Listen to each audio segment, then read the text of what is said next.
So are you appealing this decision? When did this decision come down? That was handed down late last year, Ruth. I can't even remember the exact date, but yes, I am appealing. I had an appeal heard in the district court on the 16th of April this year, and we are still waiting for a decision from that appeal. Oh my goodness. That's and that I mean, a fine like that sounds excessive. Um, and gee, and what did you think? Like, how did you find out that you had breached some sort of law? I got a phone call at 7 o'clock at night on my wife's birthday by a purported government employee telling me that I'd done the wrong thing, that I'd been using my vegetation. And so how do they know that? Like what how do they work that out? With satellite imagery, Ruth, every property throughout the state is mapped every 16 days. A new image is taken. So essentially they guy. Yeah. Oh my goodness. And don't I would have thought that that's a fairly bad law that stops you feeding cattle during a drought. That really concerns me because I've been involved in commercial real estate, and that seems to be an asset that you should be able to use.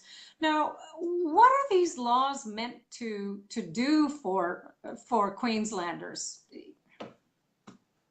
What are they meant to do? What they're actually meant to do, Ruth, is to reduce carbon emissions, which is all, as I mentioned earlier, in relation to Australia complying with what was the Kyoto Protocol and what is now we're moving into the Paris Agreement. That is the sole purpose of the lock up vegetation. Right. So, and how much of your cattle station is now locked up? Well, essentially, we're only allowed to use a maximum of 50% in any 20-year period. So if we use a portion of our property, we can't reuse that area for 20 years. Holy smoke. That's like buying an iPhone and not being able to use the apps on it. It's Well, terrible. that's exactly. It's crazy. It sounds really horrible. And I've been involved with Property Rights Australia for a while, and I had a chance to tour a farm near Charleville, and I've seen some things that happen when this mulga is just left alone. Can you explain to my viewers what you've seen on your own property? What happens when you just leave mulga to do its thing?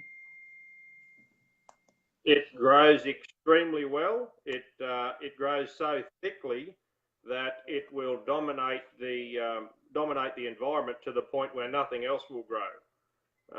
Essentially, it will starve out any grass, any other plants. Yes. And with doing that, it's another form of wildlife as well.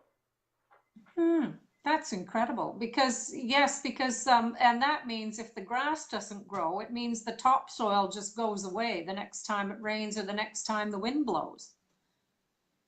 That's right, Ruth. Yeah, historically, all of this land was managed with fire prior to European settlement. Yet, in the days since European settlement, fire has been reduced. I mean, every time a fire lights up nowadays, we have people running around wanting to put it out. Fire is a part of nature, and in the absence of fire, thickening. Oh, right. Okay. So that's really, and it's no good for the environment, is it? Because if the kangaroos like to have some wide open spaces. Now, yeah, that reminds me. I read a book by Bill Gamage called "The Greatest Estate on Earth," where he recounts how the Aboriginals dealt with the land and managed it by both the use of hot fires and cool fires. So that's something maybe that some people that are interested in environmentalism might want to learn about.